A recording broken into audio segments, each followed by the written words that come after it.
Assalamualaikum warahmatullahi wabarakatuh dan salam sejahtera. Saya menonton satu video perbahasan di Dewan Undangan Negeri Pulau Pinang yang melibatkan seorang adun DAP dari Datuk Keramat yang menggunakan bahasa Inggeris dalam ucapannya.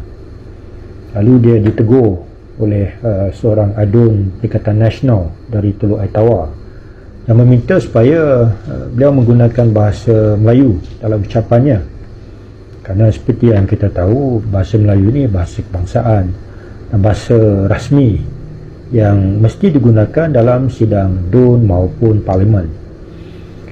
Tetapi teguran daripada adun Perikatan Nasional ini telah tidak diterima dengan baik oleh adun DAP ni.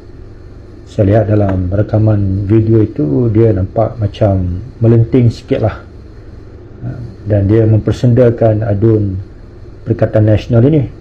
Dia kata, awak dalam SPM bahasa Melayu awak grade berapa? Dan dia kata lagi, kalau awak tak faham bahasa Inggeris, lepas ni saya ajar awak bahasa Inggeris. Sebenarnya tak perlulah begitu, Yang Berhormat. Sebagai seorang ahli yang berhormat, sepatutnya teguran ataupun peringatan itu diterima dengan baiklah. Boleh saja cakap, terima kasih Yang Berhormat, saya akan sambung ucapan saya ini dalam bahasa Melayu. Jadi nampaklah penghormatan terhadap bahasa Melayu dan penghormatan terhadap ahli-ahli yang berhormat yang lain. Tetapi bagi saya inilah sikap sebenar DAP, saudara-saudara ya.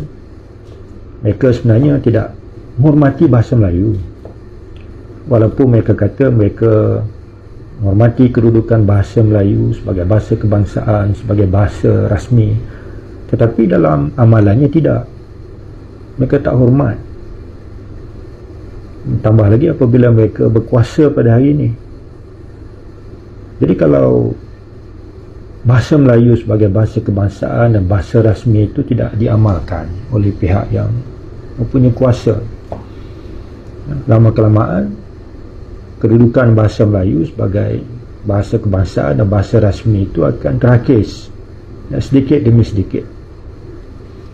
Kerana itulah saya selalu sebut, kedudukan bahasa Melayu sebagai bahasa kebangsaan dalam perlembagaan persekutuan itu tak perlu dipindah pun.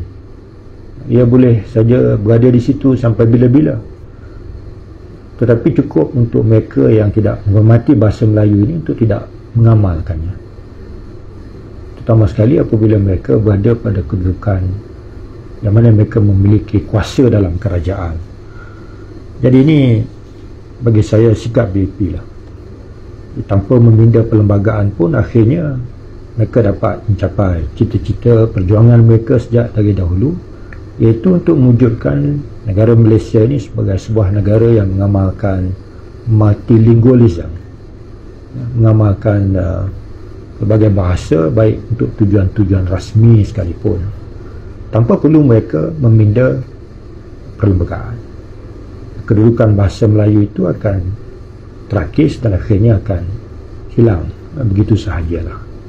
Itu pandangan saya lah. Terima kasih. Assalamualaikum.